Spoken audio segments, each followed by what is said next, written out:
Olá pessoal, bom dia. Hoje na nossa aula de número 6, nosso curso de princípios básicos de oncologia, vamos falar um pouco sobre angiogênese tumoral. Bem, uma visão geral sobre a angiogênese tumoral, que é primeiramente falando da angiogênese. A angiogênese é um processo normal que ela ocorre em várias situações do nosso organismo. Ela, obviamente, é um processo fundamental para o sistema circulatório. Ela é um processo que se desenvolve já na fase embrionária, na fase de organogênese. Também é um processo importante para o crescimento dos tecidos. Haja vista que não existe crescimento celular sem que essa célula seja nutrida e realize ali as trocas gasosas, e para isso o sistema vascular se torna fundamental. Também o processo de angiogênese ele é fundamental também para a cicatrização de feridas e também reparação de danos vasculares. Também é um processo fundamental na formação da placenta, no próprio processo de gestação ali, do desenvolvimento embrionário e fetal. E a angiogênese também é um processo muito presente em algumas doenças, em especial no câncer.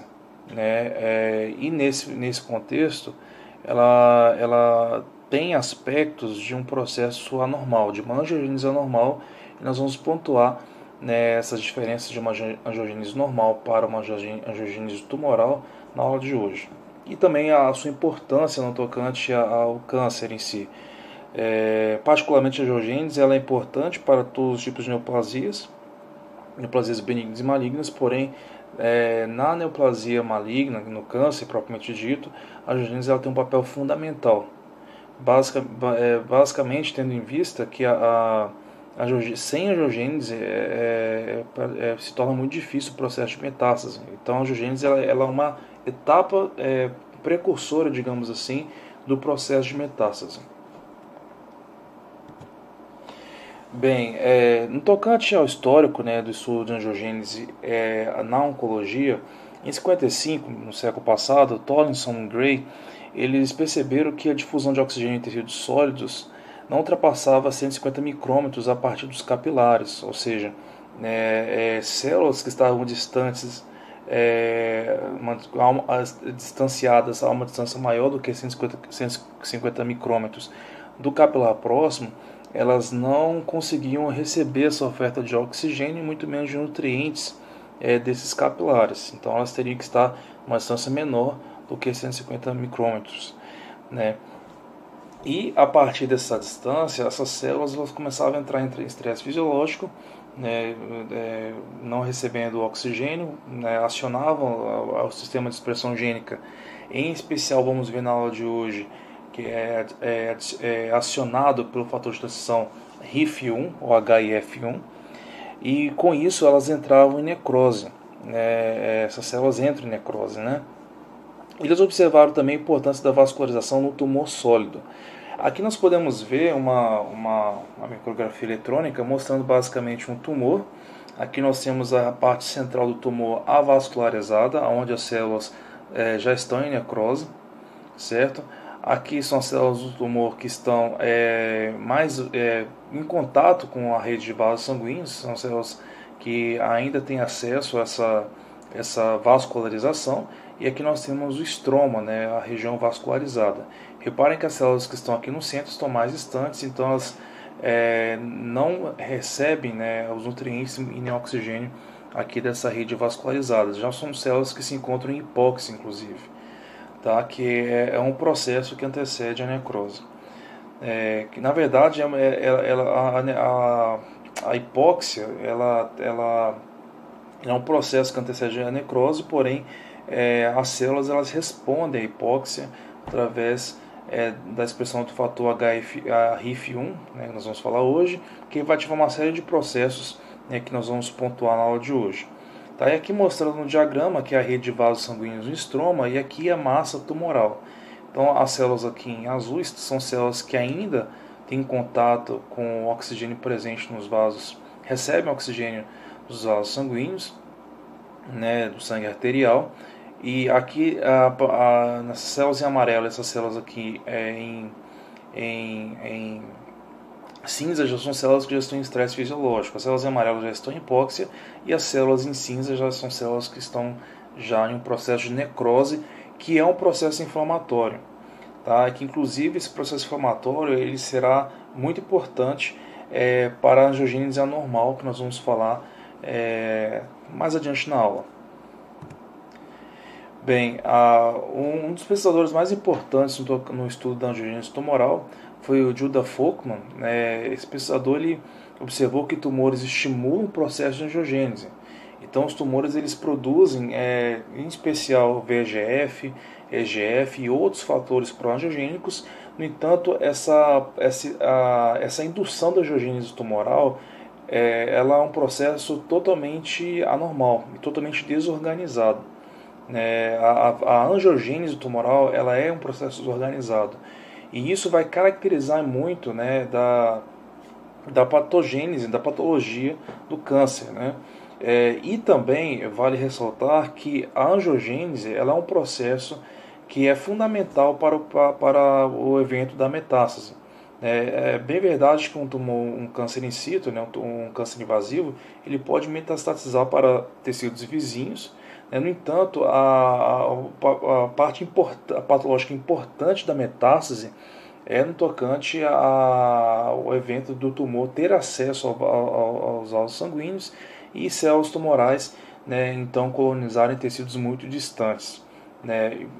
Para isso, é fundamental o processo de angiogênese tumoral, que esse tumor ele tem acesso aos vasos sanguíneos e assim ocorre ali as metástases, que isso é um evento muito importante a ser notado aí nas neoplasias malignas. Tá? O Judah Folkman ele propôs o mecanismo de angiogênese tumoral, que nós vamos até falar bastante na aula de hoje. Ele descreveu muitos fatores pró-angiogênicos produzidos pelas células tumorais. Então, as células tumorais elas produzem muitos fatores pró-angiogênicos, nós vamos falar um pouco na aula de hoje. E também ele propôs terapias direcionadas à inibição da angiogênese, que é hoje em dia uma das linhas de pesquisa na cura do câncer, inclusive no uso de anticorpos monoclonais, que são anticorpos que são específicos para epítopos específicos de uma proteína. Então, hoje em dia nós temos uma família de anticorpos monoclonais que são específicos para epítopos de marcadores moleculares importantes no câncer. Okay? Em especial aqueles marcadores envolvidos nos processos de angiogênese tumoral. Nós vamos falar um pouco, inclusive, no final da aula de hoje. Bem, esse aqui é um artigo importante, que inclusive eu vou até encaminhar para vocês, vale muito a leitura desse artigo, um dos artigos mais citados da revista Cell, inclusive, e um artigo muito importante na oncologia, que é o Hallmarks of Cancer, de 2011. Esse artigo ele sempre tem algumas atualizações. Ele basicamente vai elencar os principais eventos celulares e moleculares que ocorrem no processo de carcinogênese, não somente no processo neoplásico, mas no processo também de carcinogênese, na conversão, na transformação de uma célula normal em uma célula neoplásica maligna. Nós já citamos alguns desses processos no curso, citaremos os demais ao longo das próximas aulas, mas além do processo de invasão e metástase, que é o processo que vai marcar patologicamente o câncer, o tumor maligno, o câncer propriamente dito, esse processo ele vem acompanhado e ele ganha proporções a partir do processo de angiogênese.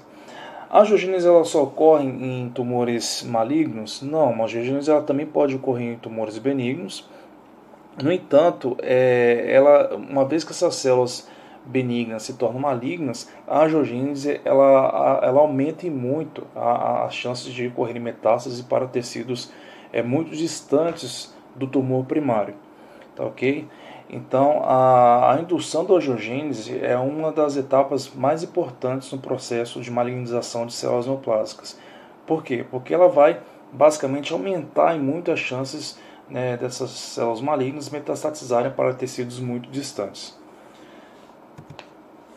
Bem, a importância da vascularização para o tumor. Então, a vasculatura do tumor é importante para os seguintes eventos. Então, importante para dar suporte nutricional ao tumor, haja vista que as células tumorais têm um metabolismo de biossíntese de biomoléculas muito intenso, devido à sua grande capacidade de proliferação. Então são células que estão constantemente sintetizando nucleotídeos, constantemente replicando DNA, constantemente sintetizando proteínas. Isso requer, né, muitos nutrientes dessa célula. Você já sabe, nós veremos nas próximas aulas que falaremos um pouco sobre o metabolismo da célula tumoral, que a célula tumoral tem um metabolismo completamente alterado, né? Isso tudo vai ocorrer simultaneamente a essa anomalia essa anomalia, digamos assim, essa angiogênese totalmente anormal, tá? Esse processo de angiogênese anormal ele vai ocorrer simultaneamente também a toda uma modificação do metabolismo dessa célula tumoral, né? Então essa angiogênese anormal ela é importante para o suporte nutricional do tumor, né? É uma célula que vai demandar muita energia, muito nutriente, muito carbono, muita glicose, trocas gasosas, né? Então essa célula, uma vez que ela vai realizar um metabolismo muito intenso, ela também será necessário essa célula realizar mais trocas, retirada de metabólitos, né? Em especial a glicose. Então são células que terão um consumo muito aumentado de glicose. Também será a vasculatura do tumor também será a porta de entrada e saída do sistema imune e sinalizadores. Isso aqui é muito importante. Eu vou falar um pouco na aula de hoje, inclusive, na indução da transformação de macrófagos da classe M1 para M2, que é um dos processos fundamentais para a evasão da resposta imune no câncer. A migração de células provenientes da medula óssea, inclusive induzindo, né, atraindo células que participarão do processo de angiogênese. Também é importante para a própria disseminação metastática, como eu falei anteriormente. E tem um ponto muito interessante que vai cravar para nós o quão importante é a angiogênese, né? A ausência da angiogênese, inclusive esses estudos iniciais do Judith Folkman e outros pesquisadores, demonstraram que a ausência da angiogênese, quando o tumor ele não está vascularizado, ele não ultrapassa um tamanho de 2 milímetros cúbicos, ou seja, o crescimento tumoral ele depende muito do processo de angiogênese. Como eu disse para vocês anteriormente, né, neoplasias benignas também podem ser vascularizadas. No entanto, em neoplasias malignas, né, o processo de angiogênese ele é fundamental para abrir caminho para o processo de metástase. Tá ok? Então, pergunta, a angiogênese tumoral ocorre só em tumores malignos? Não, ela ocorre também em tumores benignos, porém, em tumores malignos ela é fundamental para o processo de metástase. Tá ok? Professor, então por que os tumores benignos não metastizam, sendo eles vascularizados, né? Quando são vascularizados, né? Porque são células que ainda não sofreram a transformação genética necessária que nós estudamos na carcinogênese, né? Então, são células que ainda não sofreram mutações que de fato irão modificar o seu fenótipo em uma célula neoplásica maligna, né? Não passaram por aquele processo de transformação que nós vimos na aula passada de carcinogênese.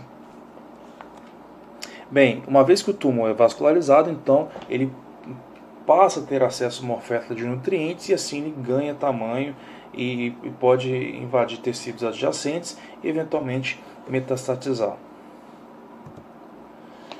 Bem, falando um pouco dos mecanismos de vascularização, existem basicamente, eu não vou falar, esse é um tópico que por si só demandaria uma aula, né? Vocês certamente verão isso mais a fundo na disciplina de fisiologia, mas de forma muito geral, aqui, muito generalizada e apenas referenciando, o processo de angiogênese é um mecanismo de proliferação de células endoteliais e musculares lisas, né, para formarem novos vasos sanguíneos.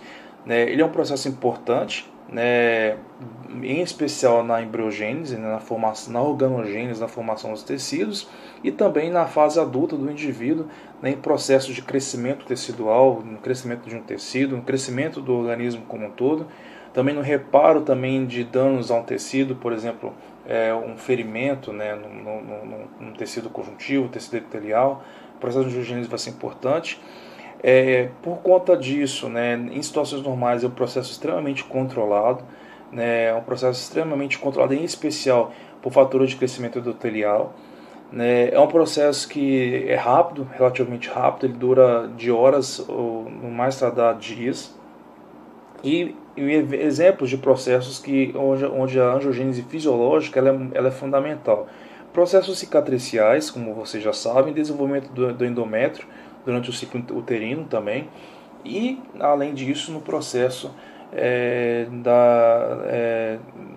de organogênese, processo de crescimento no desenvolvimento fetal, embrionário, e no desenvolvimento fetal durante a gestação.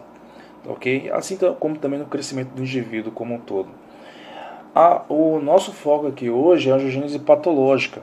Essa angiogênese patológica induzida por tumores, né? Nós vamos ver que existem basicamente 3 tipos de indutores angiogênese, nós vamos citar uma aula de hoje, mas em especial a angiogênese induzida por tumores é um processo patológico, desordenado, ela pode durar de meses ou anos, depende muito da atividade daquele tumor, e nós vamos focar basicamente no mecanismo de angiogênese patológica no câncer. Existem outras doenças também que apresentam, desencadeiam um processo angiogênico patológico, mas o nosso foco nessa aula será a angiogênese no câncer. Bem, a angiogênese normal, né, ela consiste na maturação, né, ela consiste, né, um processo de recrutamento de células endoteliais, né, conforme a demanda que aquele tecido ele apresenta. Por exemplo, se ocorrer uma lesão, né, um corte num tecido epitelial, um tecido conjuntivo, então houve ali o rompimento de vasos sanguíneos, então aquelas células endoteliais que estão ali expostas àquela lesão, elas irão secretar fatores de crescimento que irão recrutar pericitos, que nós vamos falar, né, na aula de hoje um pouco, que são células de origem mieloide, que migram até o sítio, né, o local da lesão, né, e juntamente com outras células endoteliais, né, que são recrutadas para aquele local, irão auxiliar no processo de reparo daqueles vasos sanguíneos. De forma bem geral, vamos falar um pouquinho na aula de hoje. Tá? Tudo isso será regido pela liberação por essas células endoteliais de fatores de crescimento e fatores quimiocinas e fatores como vamos dizer, fatores que irão atrair células específicas para aquele local. Em especial o fator PDGF, o fator VGF, EGF, HB, EGF, ou seja, todos esses são fatores de crescimento que induzem o recrutamento de células endoteliais, bem como de pericitos, que são células contráteis, eu não vou falar mais nos próximos slides, e outras células que auxiliarão no processo ali de angiogênese. Nós temos também a angiopoetina, que é a ANG1. Temos o fator TGF-beta, que é o fator de crescimento transformador. Esse fator ele é importante, eu vou falar um pouco mais dele na aula de hoje. A expressão dele, inclusive, é muito controlada. E ele tem a sua superexpressão no câncer. Ela tem um papel muito importante na imunossupressão, vou falar um pouco na aula de hoje. A efrina B2, que é um potenciador da segregação endotelial, e, em especial, metaloproteases ou metaloproteinases, que são fundamentais para a hidrólise da matriz extracelular e permitindo assim a migração de células para o local da lesão. Tá? É um processo também muito importante. Nós vamos ver também que no câncer esse processo é desregulado. Tá? Apenas dando uma visão geral do processo de angiogênese normal, não é o foco da aula explicar esse processo para vocês aqui agora. Tá? Apenas citando aqui. Tá? Esse processo, né, ele obviamente ele vai ativar, ele vai ser dependente dos fatores de crescimento endotelial, em especial o fator VEGF. Tá? O fator VEGF é um fator de crescimento produzido pelas células endoteliais que, ao serem produzidos, eles irão excitar outras células endoteliais e pericitos, né, através de receptores nessas células, e essa ligação desse fator de crescimento com esses receptores irá ativar uma série de processos nessas células endoteliais, como em especial, né, a proliferação dessas células e migração dessas células para o local onde ocorreu a lesão. Então esse é o estímulo, né, é o fator VEGF, além do EGF, como falei com vocês, e essas serão as possíveis respostas. Então, ativando genes que inibem a apoptose, genes que aumentam a permeabilidade dessas células no tecido onde ocorreu a lesão, também genes que ativam processos de migração dessas células para o local onde se faz necessário a angiogênese, células endoteliais, e também a proliferação, a multiplicação dessas células, a divisão celular. Tá? Então esse fator é um fator muito importante. Em células tumorais eu já adianto a vocês que esse fator será super expresso, bem como também os seus proto-oncogenes relacionados aqui. Eu chamo de proto-oncogênios quem? Os receptores, o receptor VEGF-R, bem como também outros proto-oncogenes que fazem parte das vias de ativação do VEGF. Bem, falando um pouco agora das diferenças de vasos normais para vasos tumorais. Então, vasos tumorais são formados por interações heterotípicas. Eu vou explicar um pouco mais dessas interações, que basicamente são interações entre células endoteliais e células tumorais. Essas interações correspondem a interações entre células tumorais e células do estroma ou dos vasos sanguíneos adjacentes. Então, o estroma é toda aquela parte de tecido conjuntivo que vai dar suporte ali ao parênquima. Não só tecido conjuntivo, mas células auxiliares, toda a parte da circulação que vai dar suporte ali ao parênquima. Tá? Então, essas interações heterotípicas, que não são interações fisiologicamente normais, são interações entre células tumorais e essas células de estroma, bem como células que fazem parte ali da circulação local. Tá?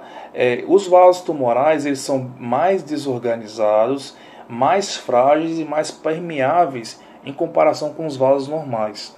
Tá? Isso também é outro processo, outra característica também importante que terá algumas consequências no desenvolvimento ali de um tumor maligno naquela região. Tá, ok? Então aqui comparando uma mucosa, os vasos de uma mucosa coloretal normal aqui, e aqui os vasos de uma mucosa coloretal tumoral. Eles são totalmente desorganizados, mais frágeis, com mais pontos de extravasamento, muito mais permeáveis do que os vasos normais. Bem, falando um pouco dessas características dos vasos tumorais. Então, principais características: produção desregulada de fatores pró-angiogênicos, eles são altamente desorganizados, são altamente permeáveis, o que vai facilitar, inclusive, nós vamos falar um pouco de um processo chamado transição epitélio-mesenquimal, que é muito importante na angiogênese tumoral, muito importante no processo de metástase em si. Esses vasos também eles são mais dilatados, são mal distribuídos, uma vez que todo o processo de angiogênese tumoral ele é ativado, muito dele pelo próprio tumor. Então, como o tumor tem um crescimento desordenado, então esses vasos serão mal distribuídos. São vasos prematuros, mais frágeis, e toda a rede ali de arteríolas e vênulas, especialmente nos tumores de menor tamanho, serão totalmente mal distribuídas. Bem, qual que é a estrutura então dos vasos tumorais? De forma geral, os vasos sanguíneos eles são formados por células endoteliais, certo? E essas células endoteliais são revestidas por células murais ou pericitos. Essas células murais ou pericitos são células contráteis que possuem filamentos de actina e miosina que garantirão ali a contração desses vasos, e são células derivadas da medula óssea. Nos vasos tumorais, o recrutamento dessas células ele é totalmente desordenado, e ele será feito basicamente por meio da ativação, por meio da liberação de fatores indutores pela célula tumoral ou pelas células tumorais. Tá, ok? Em situações normais, o recrutamento de células endoteliais ali da medula óssea, bem como de células murais ou pericitos, será feito ali pelas células endoteliais. Tá? Agora, numa situação de angiogênese tumoral, esse recrutamento será feito em grande parte pelas próprias células tumorais. Então, será um recrutamento totalmente desordenado. Isso fazendo com que essa proporção de pericitos de células endoteliais e também a sua distribuição seja totalmente desorganizada. E essa visão heterotípica, que justamente se refere à interação de células tumorais com células envolvidas no processo de angiogênese, né, ela corresponde, como eu falei anteriormente, né, à indução do recrutamento dessas células que farão parte do processo de angiogênese pela célula tumoral. Então nós temos aqui um tumor, né, ainda não vascularizado. Esse tumor, à medida que ele vai crescendo, ele começa a secretar fatores indutores angiogênese, ou seja, fatores que atraem essas células até o sítio de crescimento do tumor. Nós vamos falar um pouco mais desses fatores. Então, essas células tumorais, elas ganham capacidade, mediante as mutações, elas começam a expressar quimiocinas e outros fatores que induzirão a atração de fibroblastos, que induzirão a atração de células pró-inflamatórias, que induzirão a atração também de células endoteliais, e bem como de pericitos, que são aquelas células contráteis, e aí se começa a formar uma rede de pequenos vasos em torno desse tumor. Obviamente, como esse tumor é uma massa de células de crescimento desorganizado, toda essa indução também será desorganizada. Então, formando toda uma rede desorganizada de vascularização em torno desse tumor. Nós vamos falar um pouco mais na aula de hoje. Por fim, como que será feito esse balanço, como que será induzido esse processo. Então, o ponto principal dessa aula, nós vamos falar um pouco que existem três fatores importantes que irão induzir o processo de angiogênese em um tumor, seja ele benigno ou maligno. Mas quase sempre eu vou estar me referenciando aqui a tumores malignos, porque o processo de angiogênese em tumores malignos ele é fundamental, em especial porque ele será a etapa pré-requisito, digamos assim, para um processo de metástase mais agressivo. Metástase que eu digo mais agressivo, eu me refiro àquela metástase onde o tumor primário ele consegue liberar células que irão colonizar tecidos que estão fisicamente muito distantes desse tumor primário. Tá? Então, os três principais indutores do processo de angiogênese tumoral são, primeiro, o próprio tumor, segundo, o estroma, que é o próprio tecido conjuntivo ali em volta do tumor, e o terceiro é o próprio sistema imune. Nós vamos ver que as células tumorais elas conseguem ativar mecanismos de imunossupressão e assim invadirem o sistema imunológico. Certo? Isso também vai ser um mecanismo muito importante no próprio desenvolvimento do tumor, no próprio estabelecimento, inclusive, em neoplasias malignas. Okay? Então, isso é uma das assinaturas moleculares em neoplasias malignas, é justamente essa imunossupressão. Nós vamos ver que essa imunossupressão, ela se baseia na indução da diferenciação, da transformação de macrófagos da classe M1 para macrófagos da classe M2, que são imunossupressores. Tá, ok? Nós vamos falar um pouco mais no final dessa aula. Então, quais são os principais inibidores da angiogênese? Tá? Então, essas moléculas são inibidores naturais da angiogênese que, inclusive, o nosso organismo ele produz, e também alguns fármacos também, como as estatinas atuam também com esse mecanismo, com essa ação de inibir a angiogênese. Tá? A angiogênese é um processo muito controlado.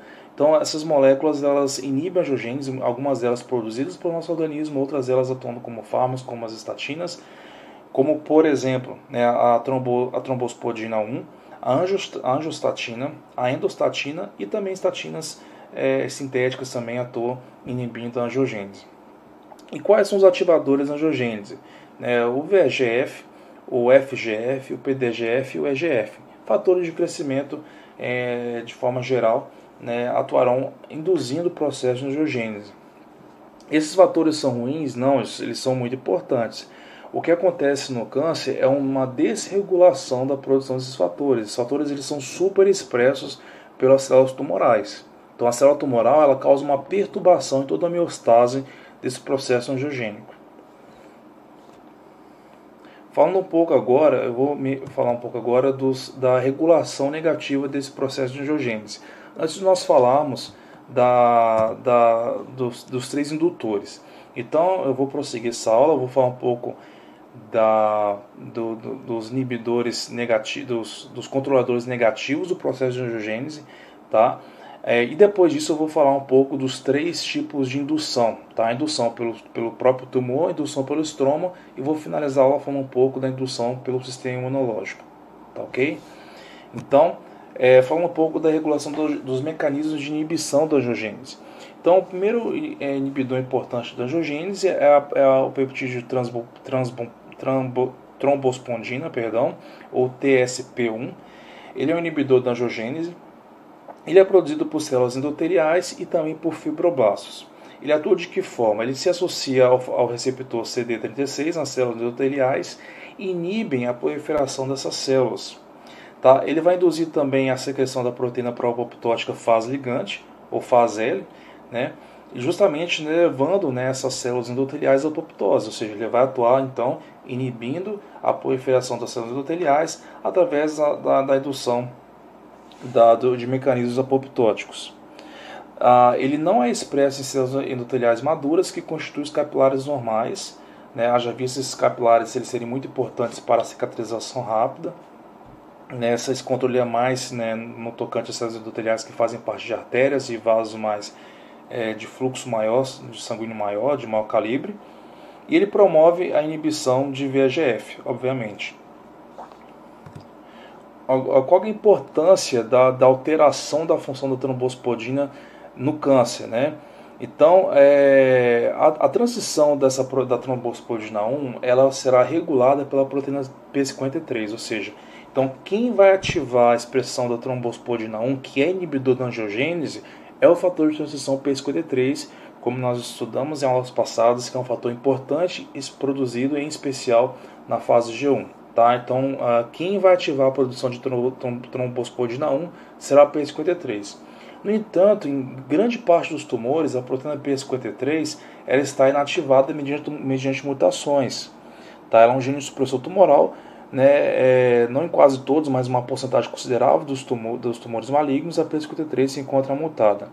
Tá? E uma vez mutada e inativa, a trombospodina não será produzida, logo a angiogênese não será inibida. Então, as células tumorais malignas terão uma facilitação para induzir uma angiogênese anormal devido à perda dessa inibição natural pela trombospodina.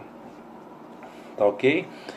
Os oncogenes também MYC, RAS, SR e JUN também, que são superexpressos nos tumores, inibem também a transição da trombospodina, ou seja, resultando na inibição do processo de angiogênese.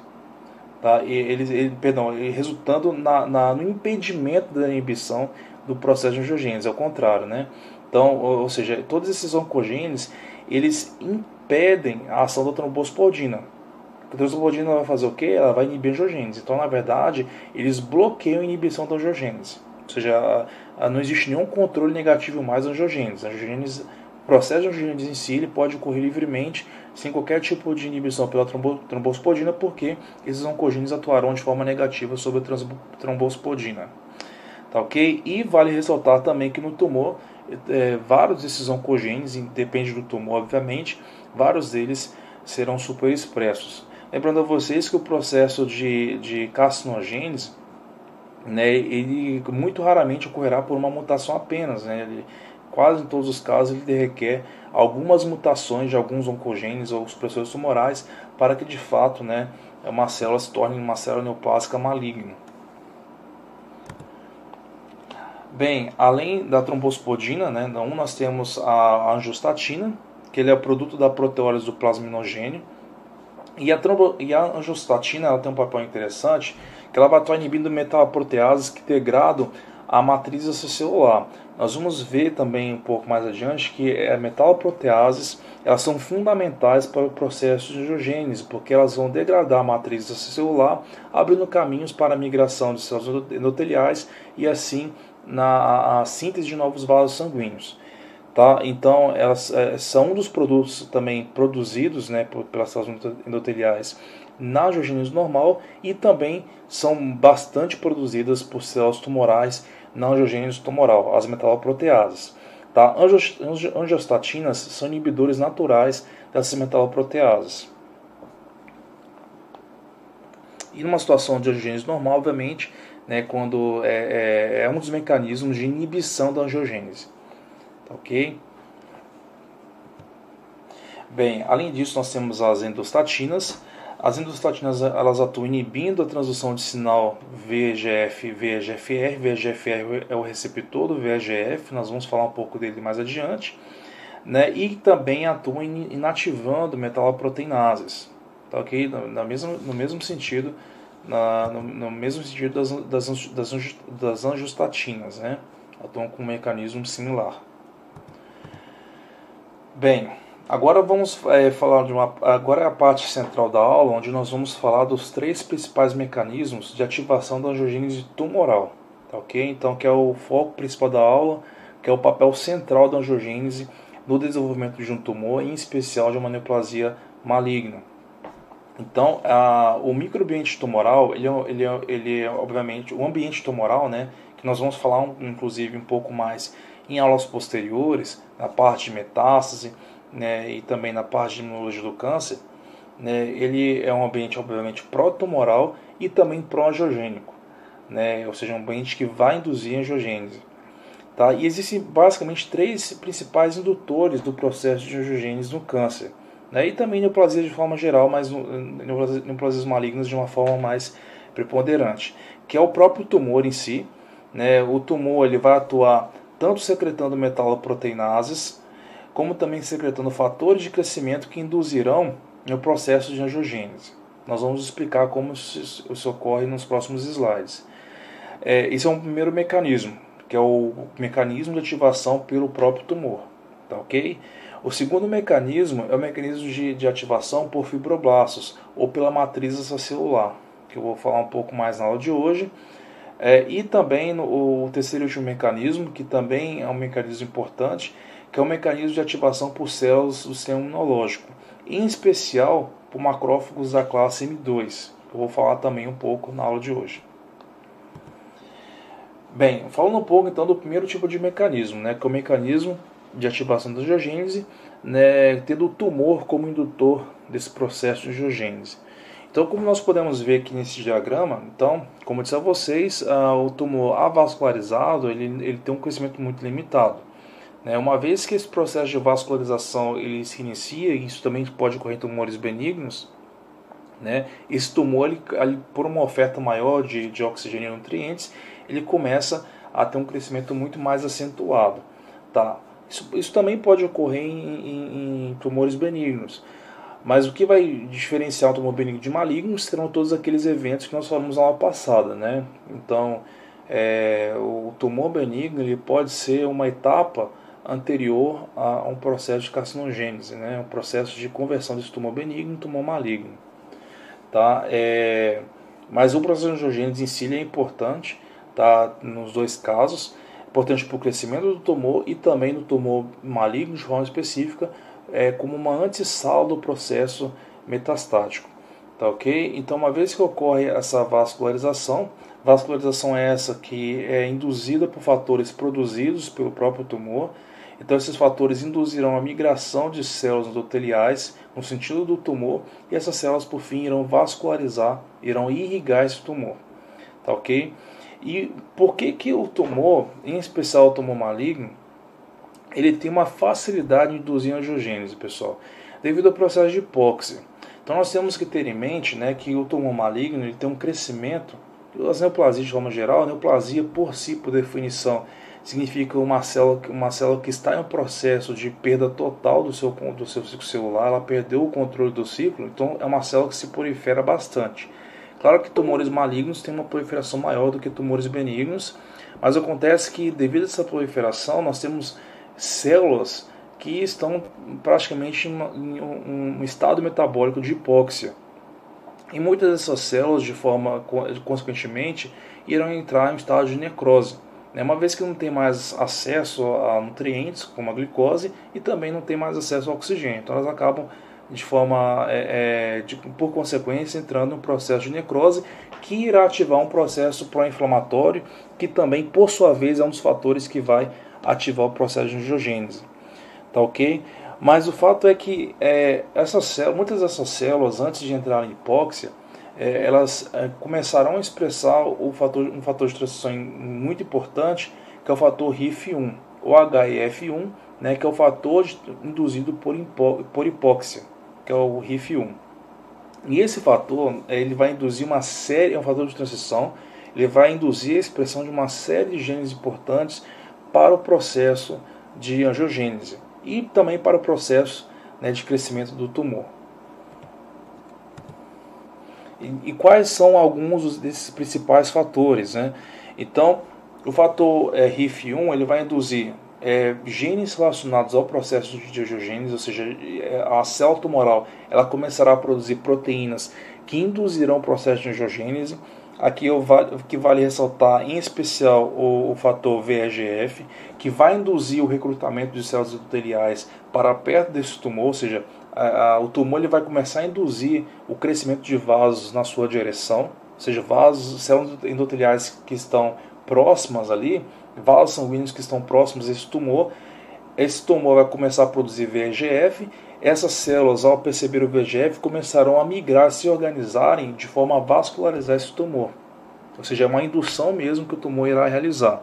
E além disso, né, um outro fator muito importante, que eu vou falar mais no mecanismo 3, que é o induzido pelo sistema imunológico, é que o tumor ele também produz esse fator TGF-beta, que é um dos fatores que levará na conversão do macrófago da classe M1 para a classe M2, tá? Que é um processo muito importante na evasão da resposta imune. Tá ok? Genes relacionados também à eritropoiese também, né, que atendendo esse mecanismo de vascularização do tumor. Também genes relacionados, o fator HIF1 também vai ativar todo o metabolismo da célula tumoral, um metabolismo completamente diferenciado, né? Nós vamos ter uma aula só de metabolismo de célula tumoral nas próximas aulas, inclusive ativando, né, o efeito Warburg, ativando com o objetivo, né, de atender a alta demanda de NADPH e também de ribossim fosfato para a biossíntese de nucleotídeos, que é um processo fundamental na divisão celular no câncer. Como a célula se divide bastante, ela tem que ter muito nucleotídeo, então tem que ativar bastante a vidas pentose fosfato e também outras vias de biossíntese de proteínas. Então, todo o metabolismo da célula tumoral estará alterado e essa alteração, muito dela, será devido, né, à atuação do fator de transição HIF1, ou HIF1. Tá ok? Então ela vai também alterar a expressão de transportadores de glicose, não vai ser mais o GLUT2, que é insulino responsivo, mas o GLUT1, GLUT3, que não depende da insulina e tem uma absorção de glicose muito mais rápida, e assim, além de outras vias metabólicas, vias de biossíntese de lipídios e tudo mais. Também, né, o HIF ele vai ativar genes inibidores da apoptose, ou seja, vias de sobrevivência. Então, genes relacionados à apoptose serão inibidos, né, e também genes promitóticos também, especialmente fatores de transição CMYC. Tá? Então, essa célula vai ter todo o seu metabolismo programado para o crescimento celular e inibição da apoptose. E além disso, nós vamos ter também mudanças fenotípicas fundamentais na célula. Quais mudanças são essas? Então, essas células elas passarão a expressar antígenos de membrana que garantirão uma adesividade dessa célula a tecidos diferentes do seu tecido original. Isso já no contexto já de um tumor maligno, tá? Então, como eu disse a vocês em aulas anteriores, uma célula maligna, uma célula neoplasma maligna, ela passa por um processo chamado de desdiferenciação, né? Ou seja, ela se torna uma célula anaplásica. O que é uma célula anaplásica? É uma célula que tem o seu fenótipo muito diferente do seu estado original. Uma célula que está muito mais parecida com uma célula tronco, né? Ou seja, ela sofreu um processo de desdiferenciação celular, ou seja, ela perdeu a sua especialidade celular, a sua especificidade celular, digamos assim, morfofisiológica, devido a essas mutações. Ela acaba adquirindo um fenótipo muito parecido com uma célula tronco, então ela acaba expressando antígenos diferentes, antígenos que aquela célula não expressaria naquela situação normal. E quais antígenos são esses, professor? Antígenos que ela expressava lá na fase embrionária. Tá? Esse, de fato, é o processo de anaplasia, né, que nós falamos em aulas passadas. Tá? Então, por isso que quando você faz ali uma observação no microscópio, você vê no tecido as células, uma população de células, né, totalmente diferentes umas das outras, com núcleos de tamanhos variados, formatos variados, devido a esse processo de anaplasia e também devido a essas diferentes populações, esses diferentes clones de células tumorais que sofreram mutações ali ao longo do processo de carcinogênese.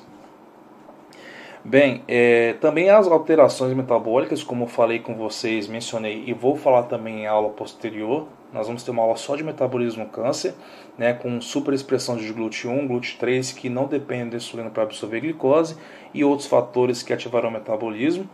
E aqui nós temos também o fator, tudo isso o RIF1 vai estar ativando.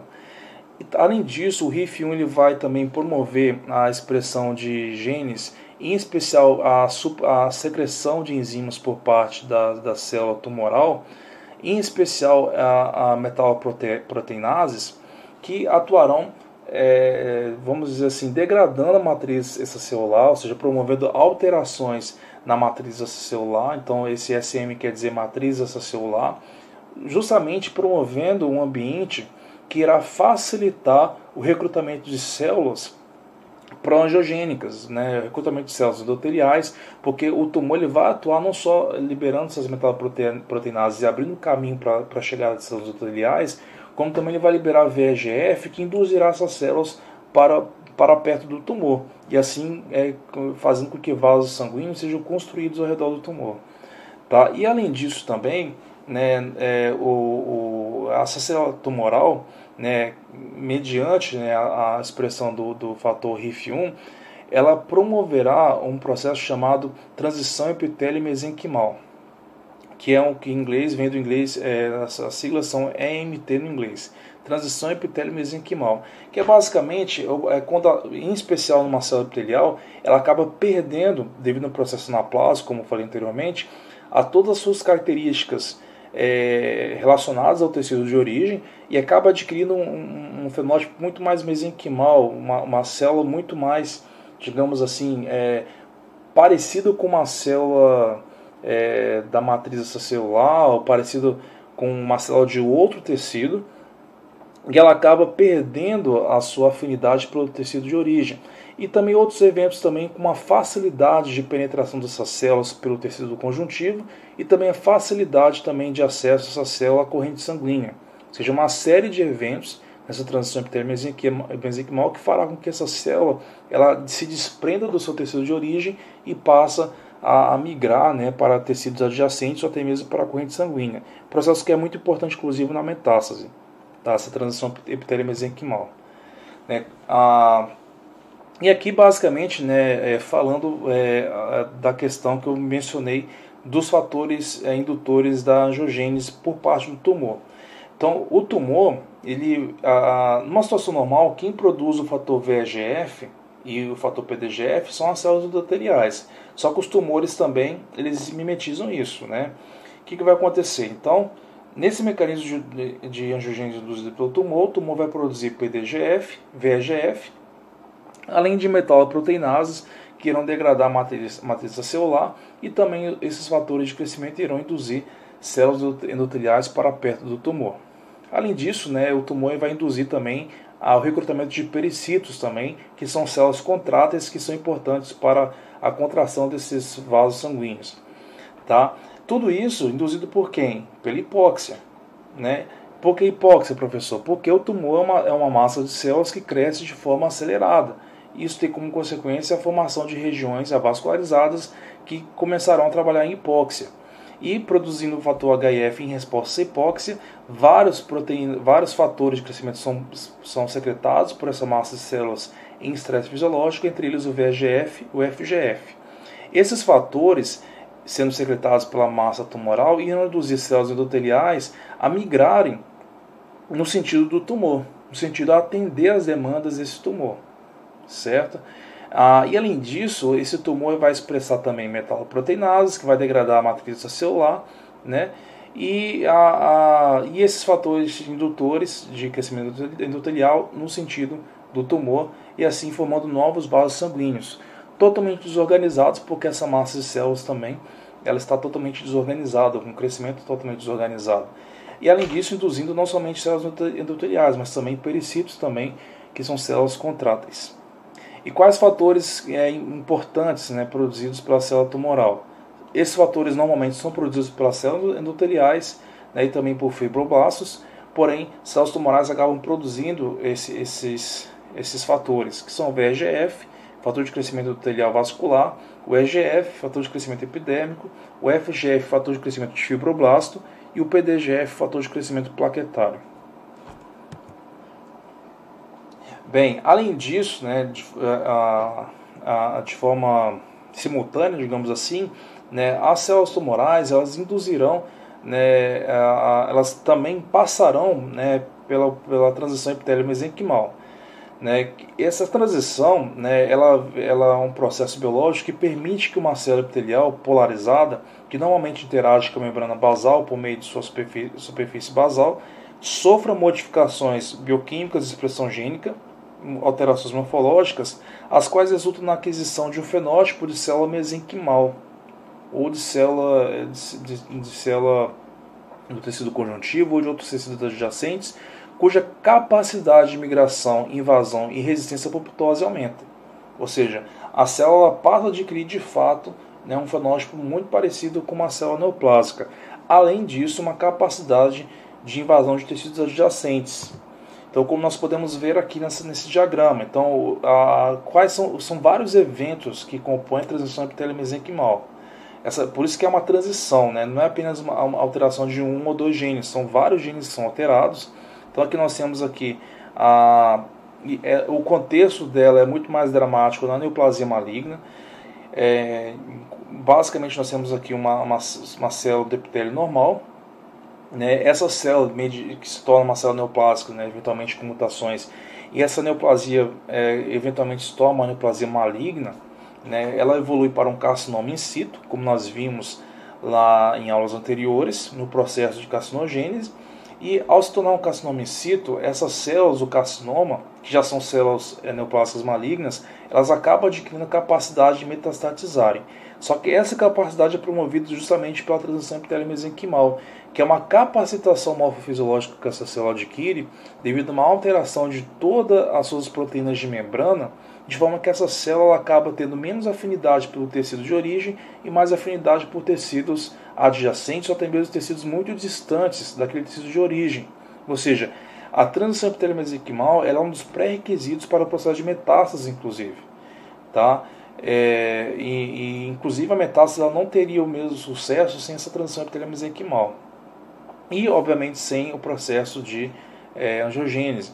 Então, quais genes são alterados? Então, por exemplo, uma célula normal, ela expressa geralmente a icaderina, né, que vai ajudar na adesão célula a célula no tecido epitelial.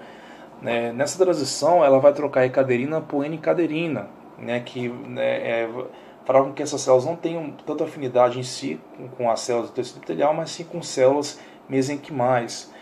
E outras também antígenos de membrana que auxiliarão nessa interação com células mesenquimais. E assim, né, outros antígenos, né, importantes aí no processo de malignização. Bem, outro evento também, outro fator também que promove a indução da angiogênese, além do tumor, né, como eu mencionei para vocês, é o próprio estroma, né, o próprio o tecido que dá sustentação ali ao parênquima, né? Então, o fibroblasto, né, ele é um tipo celular muito importante no estroma, porque ele vai atuar ali sintetizando matriz extracelular. Né? E o fibroblasto, né, existe um tipo de fibroblasto, num contexto da neoplasia, nesse caso, do desenvolvimento de uma neoplasia, né, os fibroblastos eles podem atuar auxiliando o tumor, né, nesse caso, produzindo fatores de crescimento, metaloproteinases e quimiocinas. Essas quimiocinas irão induzir o crescimento dessas células neoplásicas e as metaloproteases irão degradar a matriz celular, auxiliando no processo de recrutamento de células endoteliais. Tá? Esses são chamados fibroblastos associados a tumor, ou CAF. Né? E esses fibroblastos eles são induzidos também por um processo também, pelo microambiente tumoral, né, que em grande parte será resultante aí da expressão do fator HIF1. Tá? Então, basicamente, nós temos dois pilares desse processo de ativação da indução da angiogênese pelo estroma. Então, o primeiro processo é a própria célula tumoral, né, que devido ao fator HIF vai expressar VEGF e PDGF. Lembrando que o fator HIF ele é um fator de transição, ele vai atuar lá no DNA, né, acessando, né, promotores, induzindo a expressão de peptídeos, né, desses peptídeos VEGF e PDGF, que por sua vez induzirão o recrutamento, né, de células endoteliais e o processo de angiogênese, né. E também, além disso, né, o fator HIF1 vai induzir, né, o recrutamento de células pró-inflamatórias e também dos próprios fibroblastos, que estarão ali auxiliando, né, na remodelação da matriz extracelular. Né, atuando de qual forma? Né, nesse caso, os fibroblastos, secretando, né, metaloproteinases que atuarão clivando, né, degradando a matriz extracelular, auxiliando no processo de migração das células endoteliais no sentido do tumor. Então, esse seria o seguinte contexto. Aqui está o tumor. Então, o tumor ele vai ativar as células, o CAF, né, os fibroblastos associados ao tumor, que por sua vez irão liberar produtos, em especial enzimas, que irão remodelar a matriz celular, que abrirão caminhos para justamente as células endoteliais migrarem no sentido do tumor. E vão migrar no sentido do tumor por quê? Porque o tumor vai secretar fatores que induzirão a migração dessas células no sentido do tumor. Quais fatores são esses? VEGF e PDGF. Tá ok? Então é todo um processo, né, que atua em conjunto para favorecer a irrigação dessas células tumorais com vasos defeituosos, né, com vasos que têm um crescimento totalmente desordenado. Bem, o terceiro mecanismo, né, e também um mecanismo muito importante no processo na carcinogênese em si e também nos próprios tumores malignos, é a angiogênese induzida pelo sistema imune, o sistema imune como indutor da angiogênese. Como isso ocorre? Então, o tumor, né, em especial na situação de hipóxia, e quando começa a ocorrer o processo de necrose, esse processo de necrose ele acaba promovendo um processo inflamatório. Né? Isso acaba levando à ativação de fatores de crescimento, né, fatores pró-inflamatórios, que atrairão, né, células do sistema imunológico, em especial macrófagos da classe M1, porque se existe ali uma infecção, uma inflamação, digamos assim, um processo de necrose, então neutrófilos serão recrutados ali, então toda uma resposta imunológica será montada ali para poder resolver aquela questão da necrose. Né?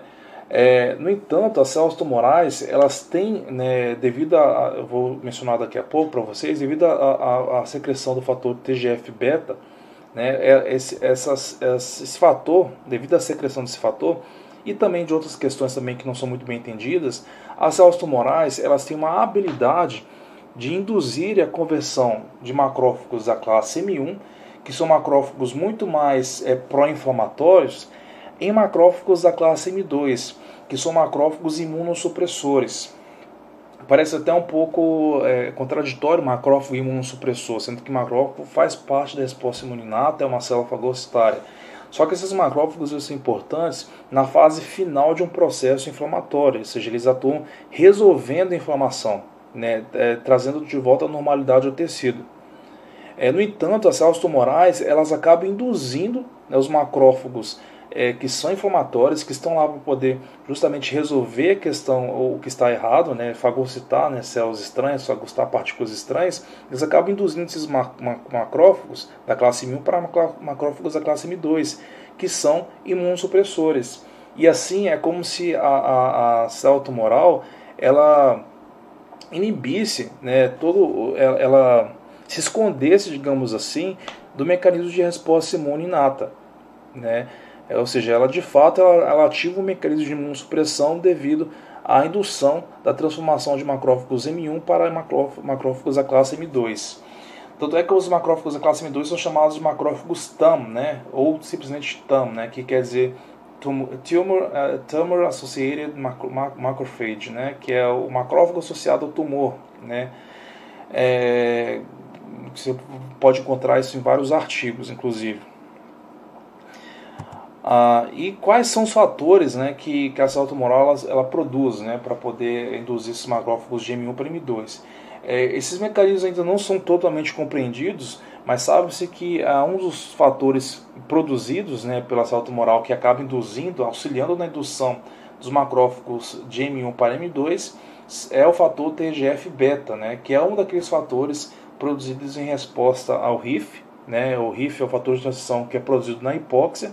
Então a célula tumoral, ao ela produzir esse fator RIF, esse fator acaba ativando a expressão do TGF-beta, e TGF-beta, por sua vez, acaba induzindo a conversão de monócitos, né, para a classe M2. Né, monócitos, né, são os precursores dos macrófagos M1 e M2.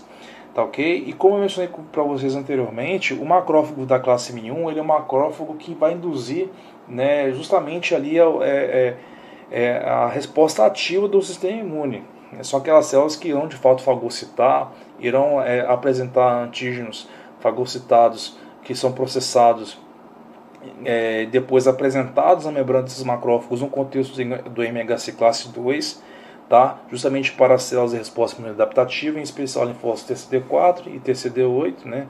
TCD4, né? No entanto, os macrófagos da classe M2, eles são macrófagos que atuam mais no final do processo de infecção, mais no sentido de promover uma resposta anti-inflamatória, no sentido de promover uma cicatrização ali daquela eventual ferida, ou seja, uma normalização ali do processo inflamatório. É quando o sistema imunológico ele já conseguiu dar conta de combater aquela infecção. Ou seja, é como se o macrófago da classe M2 ele fosse aquele que irá silenciar o processo de infecção. Por quê? Ele vai atuar quando? Ele é importante, ele vai atuar justamente quando o sistema imunológico ele conseguiu debelar aquela molécula estranha, digamos assim. Quando tudo já está resolvido, aí entra o macrófago da classe M2 e consegue ali normalizar a situação. No entanto, o que o tumor faz? Devido a esses fatores, né, em especial o TGF-beta, ele acaba induzindo essa conversão precoce de macrófagos da classe M1 para a classe M2. Então ele acaba o quê? Se blindando, digamos assim, da resposta imune inata. Ou seja, ele acaba atuando ali como um mecanismo de evasão da resposta imune através dessa conversão de macrófagos da classe M1 para a classe M2. Bem, como eu disse a vocês, né, essa conversão de macrófagos da classe M1, macrófagos pró-inflamatórios, para macrófagos imunossupressores da classe M2, ela é desencadeada pelo microambiente tumoral, sendo assim, né, capaz de evadir a resposta imune. Então, esse mecanismo, basicamente, né, devido à indução ali do tumor, né, o monócito, né, e também, né, passando, né, pelo monócito, né, os macrófagos da classe M1, eles são convertidos em macrófagos da classe M2.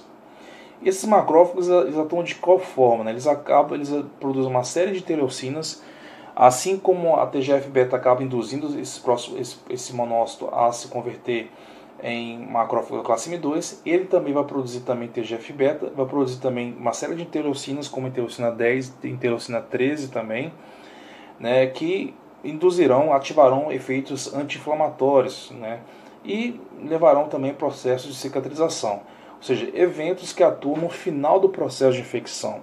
Já o macrófago da classe M1, ele atua no início do processo de infecção, quando o problema está em curso, né? Então ele vai produzir ROS, que são espécies reativas de oxigênio, para poder destruir o eventual bactéria, o eventual agente estranho. Vai produzir óxido nitroso, que atuarão ali na vasodilatação para recrutar mais células, enzimas lisossomais para poder lisar a membrana, parede celular de bactérias estranhas, então, com atividade microbicida. Então ele vai ter uma atuação muito mais importante no início da infecção. Já o macrófago da classe M2 ele atua mais no final da infecção, em um processo, em um mecanismo de imunossupressão. E o que o câncer faz? Ele vai induzir a conversão desses macrófagos M1 para M2, dessa forma evadindo a resposta imune.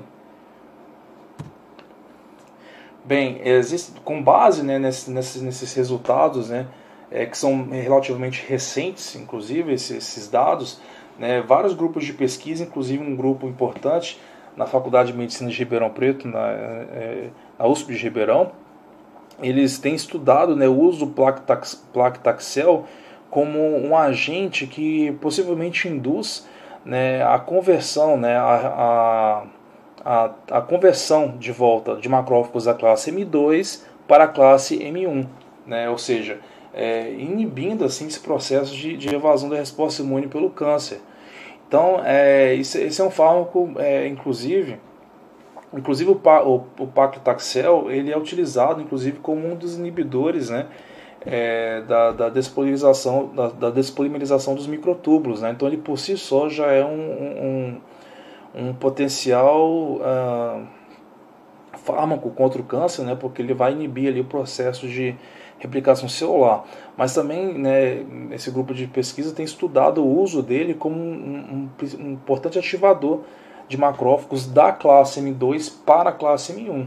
Ou seja, o macrófago ele vai deixar de ser imunossupressor para ser um macrófago mais pró-inflamatório e assim inibir esse processo de evasão da resposta imune por parte do câncer, né, da célula tumoral maligna. Então, está aqui, né, o artigo, né, publicado por esse grupo, né, então o Plactaxel atuando ali, né, no processo de conversão, né, da célula do macrófago M2 para o macrófago M1. Ok? Quem quiser pegar esse artigo depois ler, né, o artigo de 2018, recente, né, vocês podem depois baixar no NCBI. Bem, finalizando a aula, né, falando um pouco agora das terapias antiangiogênicas, né. Então essas terapias, como eu mencionei anteriormente, elas são baseadas, né, na produção de anticorpos monoclonais. Então, um dos pesquisadores que mais estudaram, né, o uso de anticorpos monoclonais contra antígenos, em especial antígenos pró-angiogênicos no câncer, foi o Judah Folkman, né. Então, um dos antígenos mais consagrados, né, abrindo um parênteses, né, infelizmente essa técnica ela não é tão popularizada devido ao seu alto custo, né, de anticorpos monoclonais, mas é uma técnica, digamos, talvez uma das game changers, né, ou seja, uma das técnicas que possivelmente elas vêm como uma solução de uma série de doenças, né. O trabalho que deve ser feito é justamente se baratear essa técnica para que ela seja mais acessível. Mas de fato é uma técnica poderosíssima, né, de produção de anticorpos específicos para epítopos diferentes, né. Então o anticorpo monoclonal ele vai responder não a proteína toda em si, um antígeno mais complexo, mas ele vai responder um epítopo diferente. Isso faz com que a resposta seja muito mais direcionada. Isso faz com que, em tese, né, seja um tratamento muito mais inteligente em comparação com uma quimioterapia. É claro que existem estudos clínicos, né, que devem ser feitos e comparados com a quimioterapia convencional, mas a princípio, por teoria, né, o tratamento por anticorpos como monoclonais ele tem a grande vantagem de ser específico, de ser altamente específico. E o Judah Folkman ele estudou exatamente o uso de anticorpos monoclonais contra antígenos importantes para a angiogênese. Haja vista, a angiogênese é um processo fundamental na metástase, né? Então, sem angiogênese praticamente não ocorre metástase. Não que a metástase ela dependa da angiogênese, né? Que ela seja ativada pela angiogênese, mas é como se fosse uma pavimentação. Então, a metástase ela vai ocorrer, a célula está adquirindo um fenótipo maligno, porém a via de acesso para outros órgãos ela deve ser montada, digamos assim, antes por um processo de angiogênese tumoral. Tá? E o bevacizumab, né, ele é um anticorpo, né, contra o fator VEGF. Então esse fator ele é super expresso pela célula tumoral, certo? Ele é comercializado pelo nome de Avastin, inclusive, e ele vai justamente o que? Reconhecer o fator VEGF, tá? E ao reconhecer ele vai impedir com que esse fator ative aquelas vias, né, pró-angiogênicas, né? Então o processo de angiogênese a célula tumoral não vai conseguir induzir o processo de angiogênese. Tá? Então esse anticorpo monoclonal ele tem uma atuação muito interessante e muito eficaz, inclusive. No entanto, né, o ponto negativo é o seu alto custo.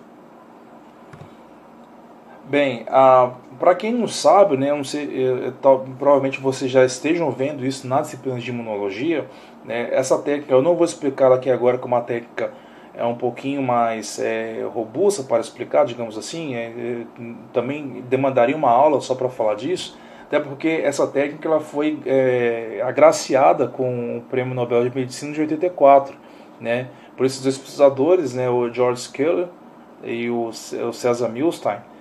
O Cesar Milstein, inclusive, ele era argentino, né? Ele se formou na Universidade de Buenos Aires e fez o seu doutorado em Cambridge, né? E o George Scaler, ele era o seu estudante de pós-doutorado, inclusive, em Cambridge.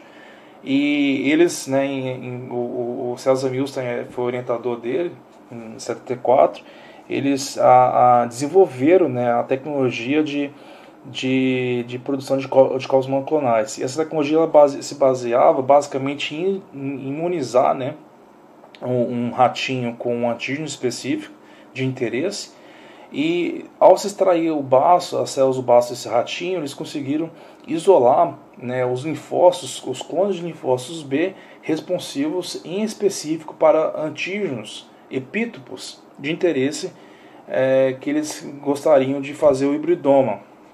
O que é hibridoma, professor? O hibridoma é justamente a tecnologia que eles desenvolveram, que é basicamente pegar o clone específico de linfócito B, lembrando que cada clone de linfócito B vai produzir anticorpos que vai responder a um epítopo diferente da proteína. Então uma proteína pode ter vários epítopos.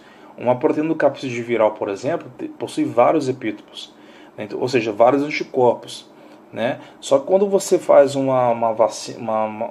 produz um soro policlonal, por exemplo, aquele soro ele tem vários anticorpos para diferentes partes da proteína ou para diferentes proteínas.